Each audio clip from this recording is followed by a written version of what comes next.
Hello and welcome. We are back. I'm here with Richard Schultz again, and we are going to be talking about a specific topic called freedom.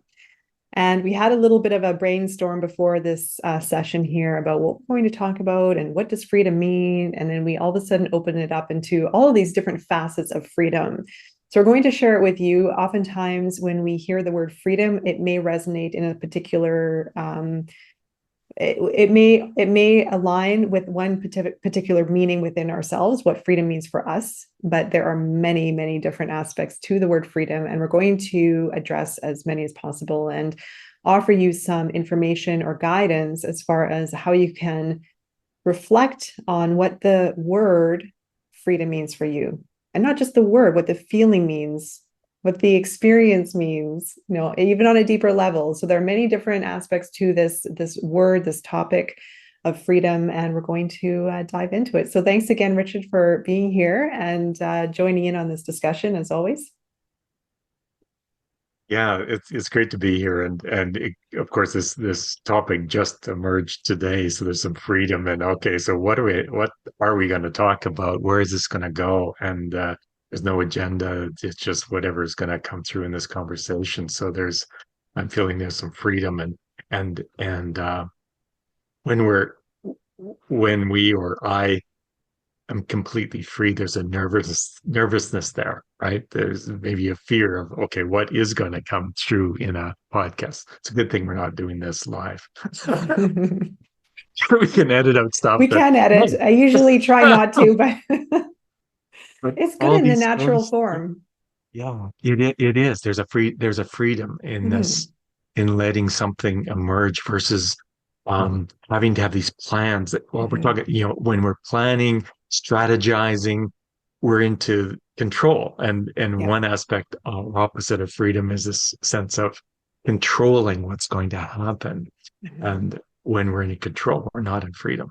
And it becomes too much in the mind. It almost becomes there is an imbalance created because it becomes very much here, the structure, the logic, the yeah.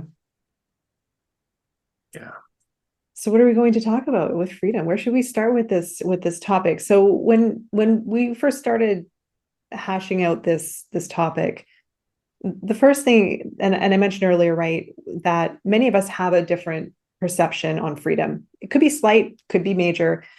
But given what a lot of us are encountering in the world, wherever you watching or listening are located, you may be thinking of freedom as more of a grander scale, of humanity or of maybe a culture or what's been happening over the last while. It's hard to ignore what's been going on.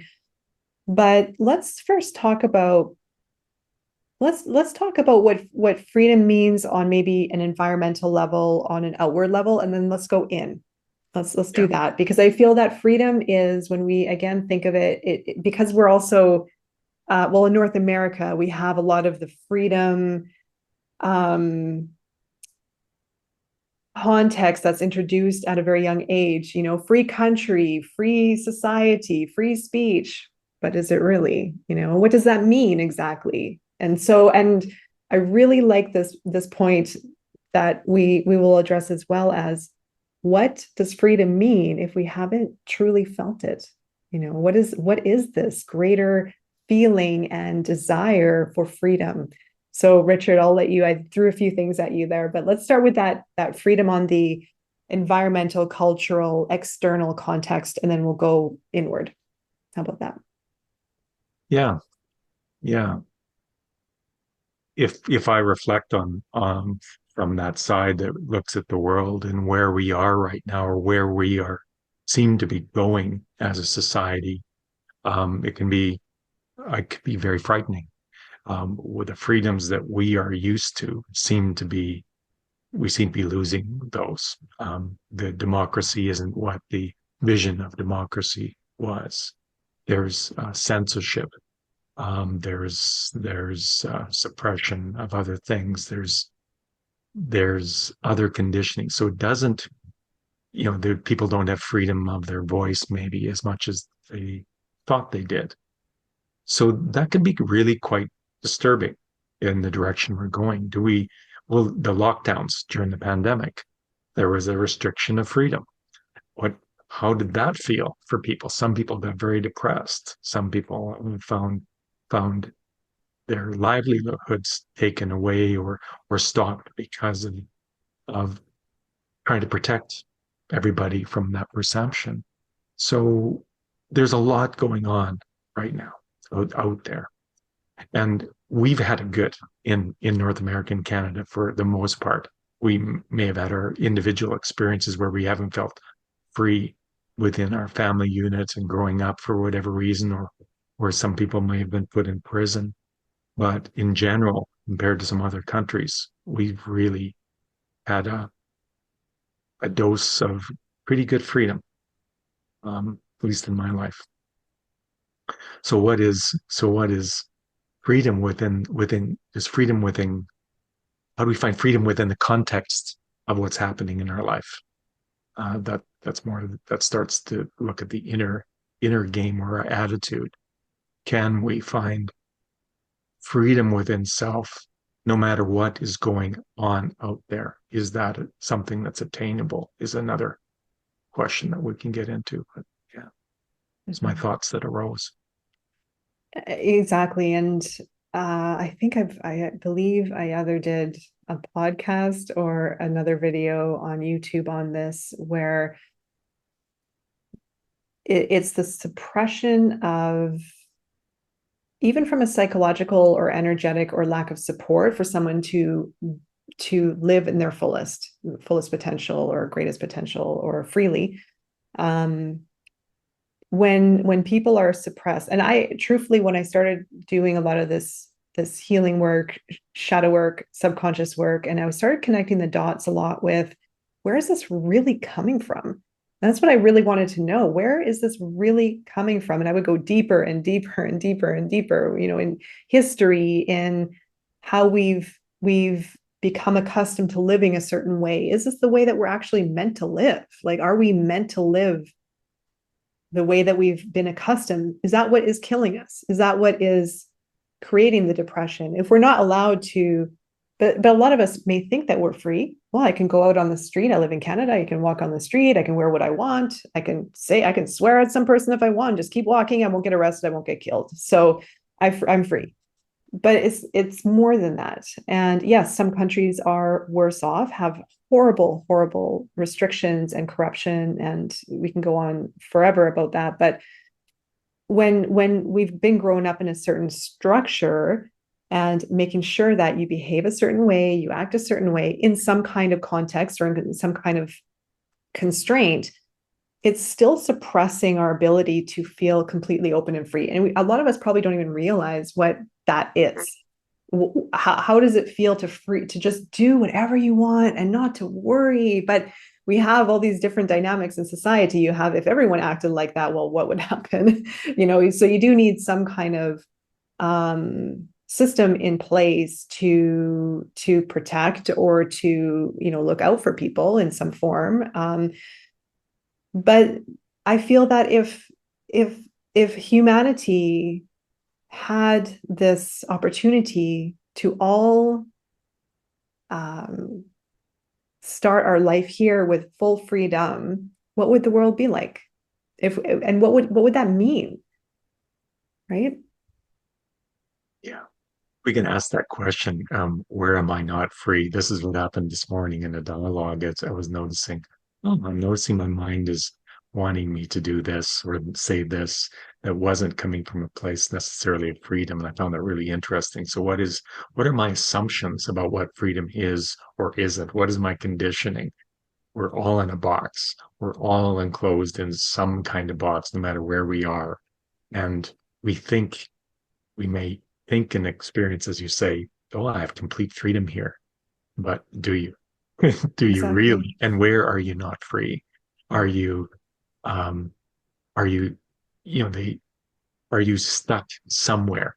Finances, relationships, health, are there some shoulds in your life? Wherever there's shoulds, there's a place where you're not free. You're not free. That you've limited a choice. So freedom is around is free will, or at least making a choice. And when I think, well, I had no choice, you just said you are not don't have freedom, and you always have freedom. There's always more than one choice. It may not feel like it, but there's at least an attitude choice. So these anywhere where we're stuck, we imprisoned ourselves somewhere. Something is shut down in our conditioning. Oh, I can't do that. We're wise to look at the shadow underneath that. Or if I can't stand that, there's also a, a an attitude that I'm not free. I'm not open to explore, be curious about that thing that I can't stand. So these are all relate back to our normal conversations in the shadow. And the shadow wants to be free. So where are the keys? And actually, a client the other day asked, I want to find that key to this issue I'm having. I want the key. I can't find the key. Well, and sometimes the key comes up when you least expect it.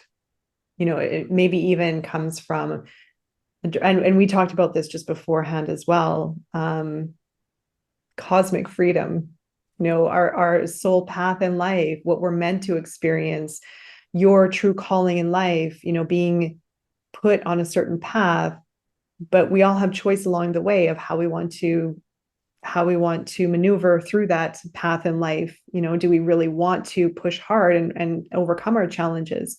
We all have a choice on such a macro and micro level. We can look at all these different areas within us, and it's constant choices that we're up against, our bigger story, and then the day-to-day, how we make our choices on a regular basis. And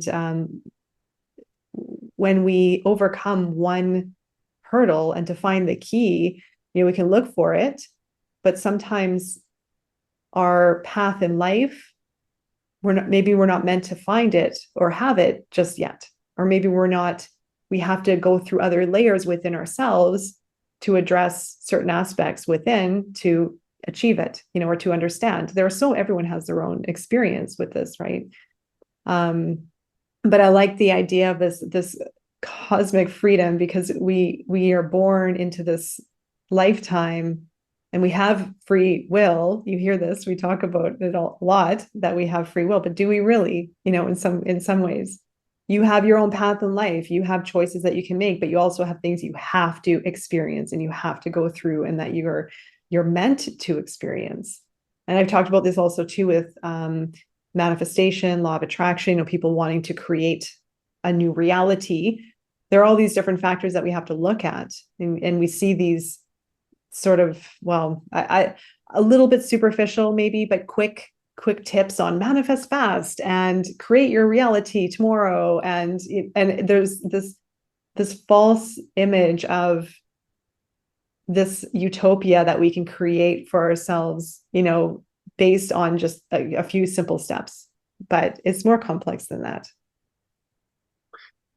Yeah. Yeah. And are we looking for freedom and love and everything else in the wrong places? So we're very often freedom is fixing things out there. Mm-hmm. So we spend a lot of energy trying to make others, do things or not do things, or shut people down, restrict other people's freedom so that I have freedom, that I feel safe. So let's throw every damn person in jail in the world, and then I'll be free, right? Right. So then I'll be free to act and do whatever I want because there'll be no controls because I'm the only one here. That's the end point of that scenario, because it isn't free. Well, yeah, everybody desires freedom, but first of all, it's where am I not free? There's multiple keys, as you suggest. Am I even free from my story? We all have a story. Is it a story of being a victim, which is not free? How do we free ourselves from the story that we're locked in? Oh, I have this kind of mother, this kind of father, and therefore I have this kind of family, and I have these kinds of things happening in the world. How can I be free? These are freedom is transforming the victim, and every shadow is in a sense part of a victim story of myself, my family, humanity.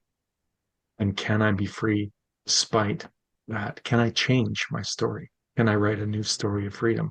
Because in this world, everything, in a sense, our aliveness is in the stories we create, or Mhm. our prison is in the stories we create. Mhm. Exactly. Yeah. Our reality is based on the narrative that we live under, that we tell people, that we tell ourselves, and the story that we believe that we are part of or that we are in.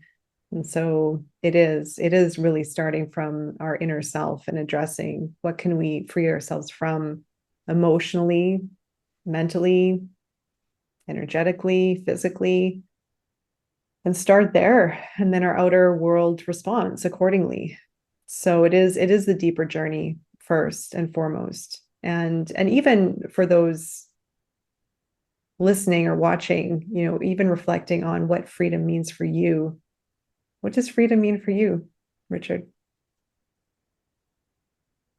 Yeah, it's a great question all the time. And I the dialogue this morning that happened to be on freedom. We were exploring that together, and and that question kept on being asked and going deeper, and we could have gone forever probably in that story, unraveling freedom. But freedom for me is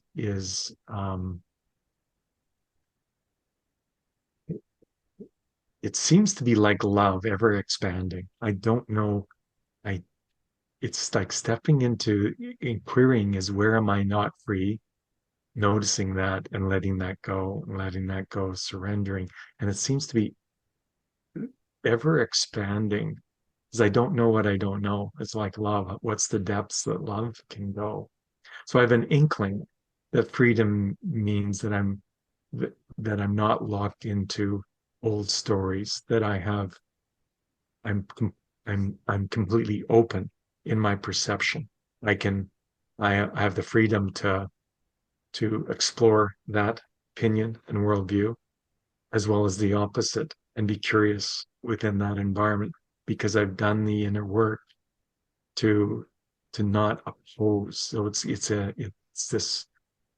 this place of non-duality. It's this place of complete acceptance. There's love there. Um, it's taking I can find freedom by taking 100% responsibility for my experience of life. Something with that, there's the key of I'm not going to find freedom by making somebody else be responsible. I always change and say, ah, I've attracted this experience to myself, or life has given this to me. What do I choose to do with this? Who do I choose to be with this? So Viktor Frankl in the concentration camps, he found freedom in the concentration camp under horrendous conditions that I hope I've never experienced. Right? I don't even know if I have the capacity to find the freedom that some of these people have found in prison.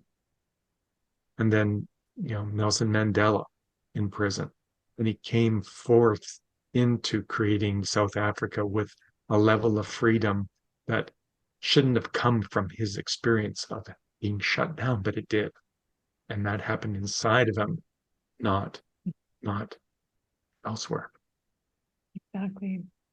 Yeah, it's very powerful.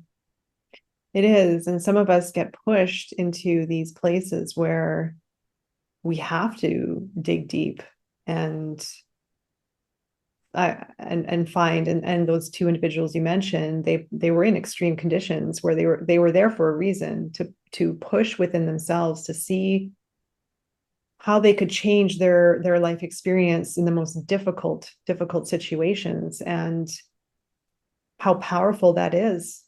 We can shift our reality and our life experiences completely by coming to peace within ourselves, and then we create a greater awareness and ability to also inspire others through that. And you see people like that who have overcome the biggest challenges from such a pure place, like coming out, um awakened, having this realization. They found the key, they cracked the code, and coming out of this with liberation, freedom within themselves. And when you have that, and you can think of a person who's gone through that experience, it's almost like they're unstoppable.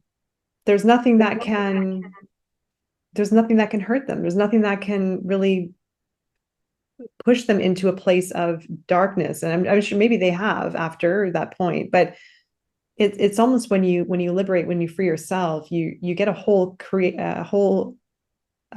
shift on reality altogether, and you start looking at life differently, and you start looking at yourself differently, and you start understanding the bigger picture differently. And yeah, again, you go out and you inspire others, and that's the ripple effect. So the big secret is, how can we're going through the process, and we talk about the shadow work as a big component of it. How can we find that freedom within ourselves so we can change the course of humanity, how we can inspire others, how we can free ourselves, and get through some times that may be unknown or fearful, or maybe we might go, we've lightly talked about a little bit of the future. We're not really going to talk about it here in this one, but who knows what's lying ahead. There might be more suppression and wanting to control our freedom and freedom of rights in many countries still may come, maybe even more and more. So what do we do during those times? How do we overcome that? Because we can look at the outer world and go, well, how can I truly be free if I keep getting my rights taken away from me, and it makes me less of a person? And it's almost really having to switch the way that we're looking at things and get out of what we've been used to or how we've been used to living. And that's tough. It really is tough. It's tough to shift a perception completely out of a way we've been living, to look at it differently and drop the ego and drop our wounds and start to open up and just look at ourselves and just stay there and stay focused and work on that. And then come out and look at things differently and create positive change. Yeah, yeah, from the inside out. I think when you were speaking, Gandhi came to mind as Mm-hmm. another figure, and to be for freedom in India to come from the British. Like here's a man, and everyone has their faults and things, but he had this calling to free India and that part of that was being very centered and free within himself. He Mm-hmm. did the inner work too, the meditation, the study of self, and he had this freedom of conviction, the choice to say, this is what's calling to me, this is what I need to do. And so he does the inner work, and wow, like how the effect he could have on the population of the whole country in such powerful conviction for freedom from his country. But it was tied to that inner work and that inner truth and being and that freedom that he had in himself. I believe anyway, and we know he did the was doing the inner work as he was going forward and freeing himself so that he could free his country. So many of us don't feel we have any power to change our outer world. Um, I can't do anything. I don't have any power. I don't have any money. I don't have this. I don't have that. So there's no power to affect freedom and change out there. Um, but as we're talking again, part of that is if we have a can't do that, there is a can't inside. There's something inside, and there's where the key is right inside of us, or whatever our calling is. Wow, that's too big for me. I'm not worthy of doing that. Is that true? And where does that story of can't, not good enough, come from? All those habits, those shoulds, those can'ts, those shouldn'ts, stuckness up there in our work, in our life. There's a key inside. Now there may be multiple keys. We were talking about keys a while ago. It's not, maybe it's like a cell with many, many dungeons, but you have to go deeper and deeper into the Hmm. dungeon, deeper and deeper into the darkness of the dungeon. And there's a key for every door, and there's a whole bunch Hmm. of doors that you have to open along the way. But somewhere at the kernel source, there's and at the source, it might be as deep as death itself, like the idea of death, and that everything that I thought was true in this human reality has now died. And what emerges then out of the darkness could be feels like more about love and complete freedom. When I open that last key, it's that there's no more victim. There's complete power and agency and an expansion beyond what we know. There's peace, there's love, there's joy, there's everything there. But I have to start opening, becoming aware of the doors that are locked within me, where I've imprisoned parts of myself. And each door I open, I go, oh, I feel more free. I don't do that behavior. Hmm. I was also reflecting on fear when you were going through the reflection on Gandhi. Gandhi, you said, Yeah, yeah. yeah, Gandhi. And I was just reflecting on, I don't know, I know his story, but I don't know its full story, but I can just imagine, I've seen imagery, I've seen some, or I've heard, his story in pieces, but when you see someone who is free, and it is something of, it's almost a sense of, I don't want to say invincibility, but it kind of is, because we're not invincible. We're not, I mean, not in the context of, our life, but I mean, the energy and the way that well, it's liberating. So you have this freedom of, you've basically let go of fear, and you've addressed fear, because when we have a lack of, lack of freedom, or sense of freedom in our life, a lot of it is tied to fear. Fear of not being able to speak, fear of having things taken away, fear of being locked up in some countries, fear of, even judgment and shaming. It's all there's so many different aspects to this, but there's a lot of fear that stems from this sense of not feeling fully free and liberated. And when you dissolve the fear, because what are we really afraid of? If there are more rules put on us, what are we really afraid of losing? Because, and this is also going into some experiences I've had. The universe sometimes pushes us so hard, and sometimes we have to lose everything we own and everything we have, and get stripped to nothingness until we figure it out, until we figure out who are you and what is really important for you. When you're left with nothing, what are we really afraid of losing? What are we really afraid of? If I had all of my things taken away from me, I don't hold on to materialistic things very closely. I don't hold on to things in my outer environment very closely. So what's left? What am I afraid of? Really? My voice? Yes, I've had to work through that. We've talked about, being in our, when we have dissolved fear and stepped into a sense of freedom. And fear is very confining and very restrictive within ourselves, to express ourselves, to love, to move freely without fear of repercussion or something bad happening. So when we have let go of that, and we, through our frequency, our energy, our light, our inspiration, then we do create the reality outwards. And when more and more and more people do feel that and arrive at that state, it will create an impact. So what if the majority of humanity, or even in just Canada here, what if we all embrace that?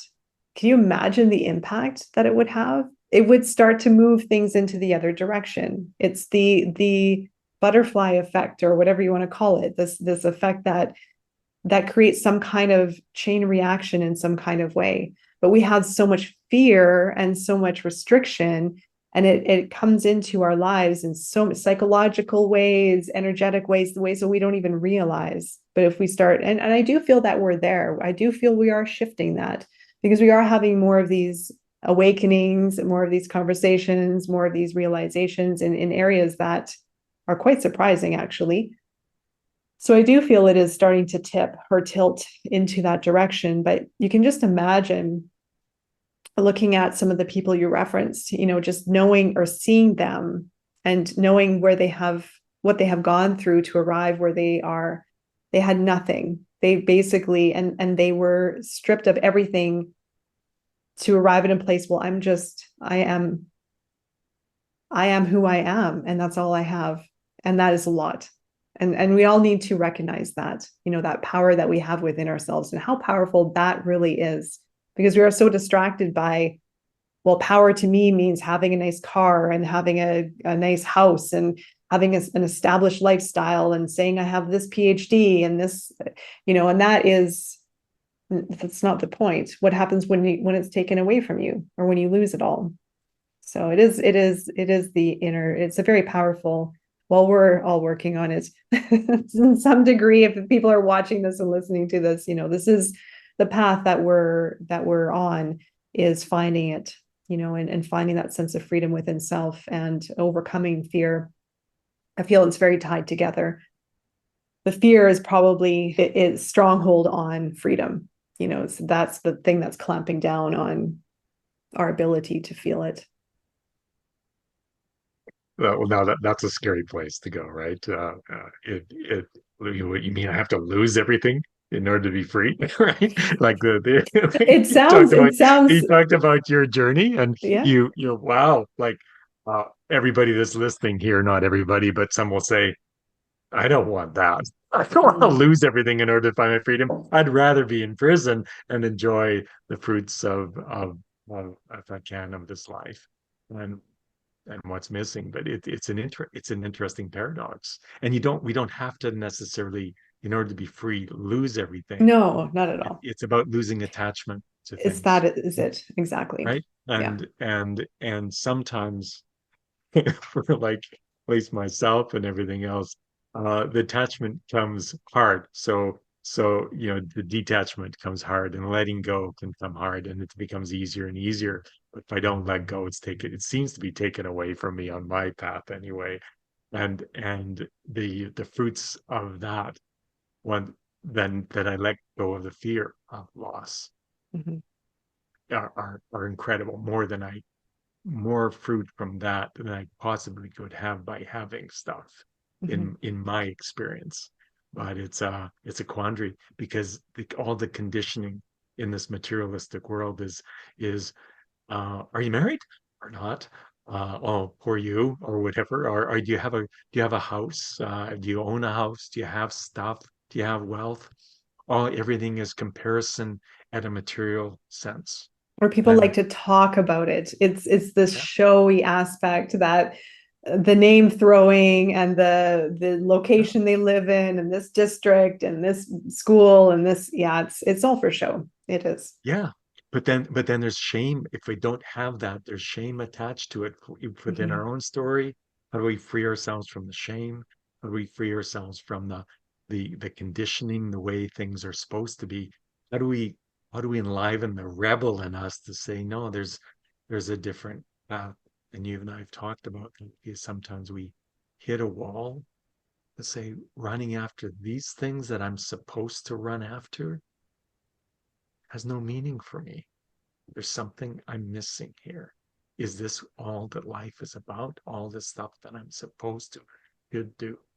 And that's when the questioning starts to happen. I was working with a woman just the other day, and she's been running that life like everybody runs, that I ran, you Mhm. ran, of going after doing stuff for family, really in a doing place, always in action, always in movement, loving movement and action. But what happened? She eventually started to burn out. Mm. Her adrenals were off, her immune system was off, body was saying something's different. Her health was getting destroyed, even when she did physical things, and very physical woman from the doing point of view, but hit a wall. And so working with her and asked, what can't you stand? What can't you hate? What comes to you in his word? And she said, lazy. I hate lazy people. Mm. I hate being lazy. I always have to be on the move. I can't just stop. I know I could be meditating, just being, but I can't. I have to move. This lazy is bad. So here was one shadow was blocking her in her next level of recovery.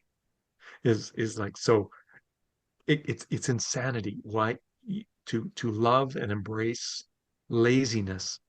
It seems like insanity. Why would I want to be lazy? But when she drew laziness in, accepted it fully within herself, now shift and her whole reality can change. Well, I don't have to run after all these things. I can just chill with my children for a day. I don't have to be pushing them to do things. I don't have to push them into movement. And I think lazy people are okay now, right? There's less judgment around other people. So there's a whole freedom that emerged just around that. And there was nothing wrong even with her rejecting being lazy because it pushed her into so many wonderful things in her life up until that point. But it was unsustainable Mhm. because it was out of balance. It was all about life was doing, and she could not just be present, be still, just sit and be with what's arising. So this gives her much more freedom, much more richness in her experience of life. And there's so many of those little things like that, as you and I have discovered within ourselves, within our clients, of what pieces of ourselves, of our story we've shut down, which restricts our capacity to be free. Mhm. So interesting. I was just thinking of the materialism that we just spoke about as well, and I was just I don't know, I just had this vision pop in my mind of in people who really aspire to have that dream life, the big house, the car, and that's all that they're focused on. I just want this, and working really hard and having a very, very direct vision in their life. And that's good to have. There's nothing wrong with that. There's nothing wrong with having whatever you want. There's nothing wrong with working hard. But then it is the question, how free are you? And it's a massive, it takes a massive shift in perception to look at something just differently. And then you might realize, wow, I actually haven't been living free. I've been limiting myself. I've been restricting myself. I've been off balance, which creates a whole ripple effect of other problems and issues down the line. So it's interesting. It really is. It does take a very profound shift in reality to really look at ourselves and our way of living in a new way, in a completely new way. Those habits take 60 days or something to reintroduce new structures and habits, and if we're used to operating a certain way and seeing things a certain way and working a certain way, then it does take a little bit of time to do that. And like I said, on the materialistic side, there's nothing wrong with having what you want in life. It's just the way that you're just to observe yourself and honor you first, and to check in to see where are you limited in any way? Are you limiting yourself from fully feeling free in many other capacities? Are there imbalances? Yeah, it's interesting how we can feel like we're moving towards freedom, but are we really? That's the big question that we all could look within, gain more information. What what I was just reflecting on as you were talking is about the dream that everybody has. In my own experience, I was running after certain dreams, And then I discovered it wasn't my dream, it was my father's or Hmm. whatever, right? Yep. It's an expectation of somebody else. So I Hmm. wasn't really free. I thought I was, and I Exactly. was free to run after these dreams, but I was running after um to be for my father to be proud of me or something else. Hmm. And so I was locked into his story and what he wanted for me and what was my freedom. What was I called to do? What was my expression of life? That's the beauty that Hmm. opens up when I really reflect on what am I really doing this for? And getting lost is is maybe the only way to find yourself. Say, Hmm. wow, like Yep. I'm lost. And Yeah. that causes a deeper inquiry into say, what do I really want? What am I really called to do? What's the purpose of life? Who am I? Hmm. Yeah. So you go into a prison of some kind. You take a timeout, you sit in the corner and you ask the big question. Who am I? What's important for me? Where have I restricted myself? And how do I align with my greatest potential, my true authentic self? And that is you're stripping yourself right down to that one answer. Who are you? Who are you and what's your purpose? Two maybe answers. And there's lots of freedom when you arrive there. Mhm. It just like there's a dance.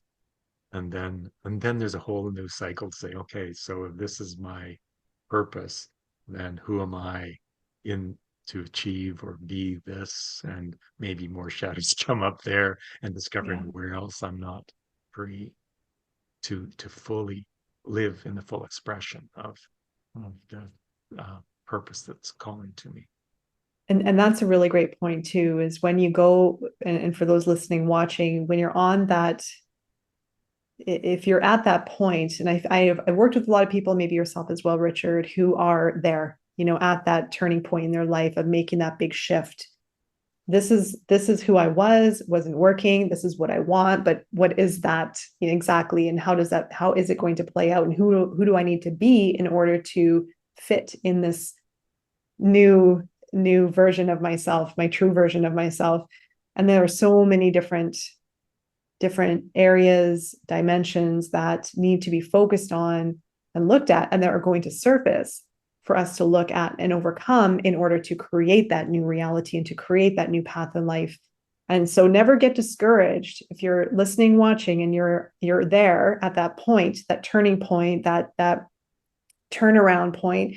It could take years, it could take a long time to really, it's relearning, it's learning yourself, it's unlearning your old, learning your new, and breaking through your shadow in order to get to this new vision, this new direction in your life.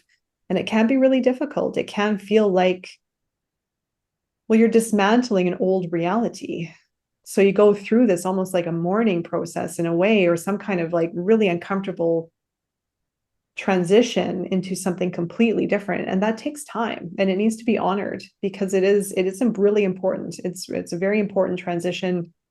um there's so much involved with it. Well, I talk about it a lot on my content because it's what I went through, what you went through as well, right? And it's a very important, and a lot of people are going through that. And so it's just a having an open mind, trusting the process, going deep, asking the questions within, looking at reality differently. And you'll find it. You'll get it. You'll get the key, and you'll get another key, like Richard was saying, and another key, and another key, and another. Well, the cool thing about these shadow aspects, there's so many different ones. The cool thing about them is, and this whole conversation is, in a sense, in each of these dungeons, these cells that I talked about, there's a shadow, and there's a key to every one of those. Recognizing, walking through the darkness, and you see there's a shadow with it. So our freedom is been restricted because we've locked up the shadow. We've done that as a child in order to survive.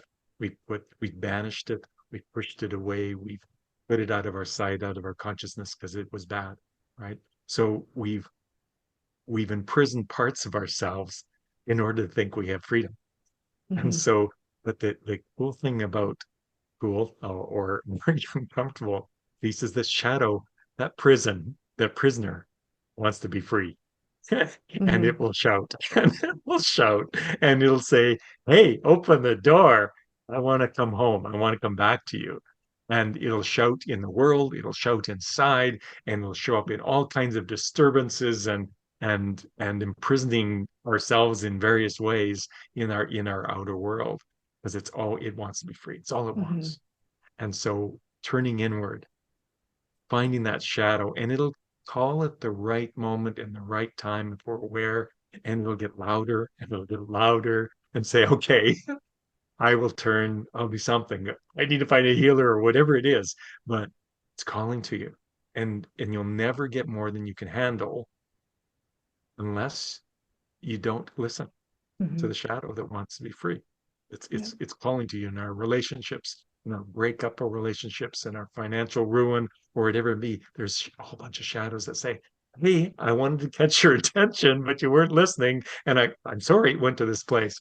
But inside that shadow is when we open the key, if we let that free, if we bring that peace home, uh, the transformation, the joy, the aliveness that happens with each opening of those doors is beyond words. Mhm. It's the most incredible work, and it's scary to walk in that dungeon, maybe, but not if you do it a few times. Mhm. Absolutely. Yeah, it becomes a bit more comfortable each time. And then you find the key out of the dungeon and it's liberation.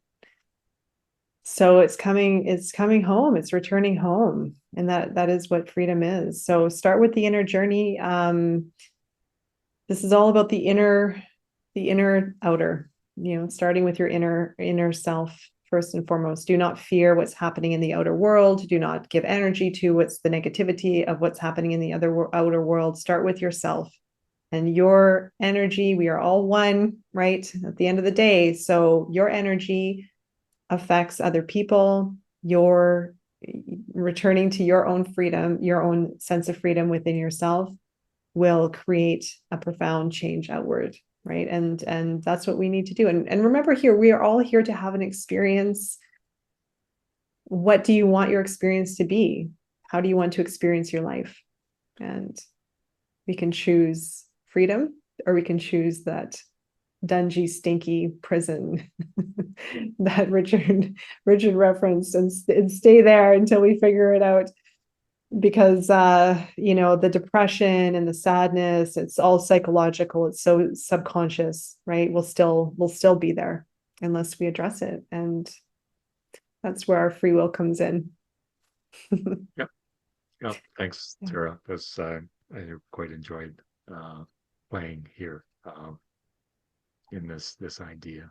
Um, I think everyone, just as much as they want love, maybe more, we want freedom. Mhm. Absolutely. Yes.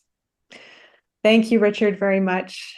And again, if you want to contact Richard, his information is below. And I'm sure we'll be having more discussions moving forward. But everyone listening, watching, what does freedom mean for you? And the inner journey first, always. And you will inspire others as the result. So thanks again, Richard, for being here. And we'll call it a day. See you soon.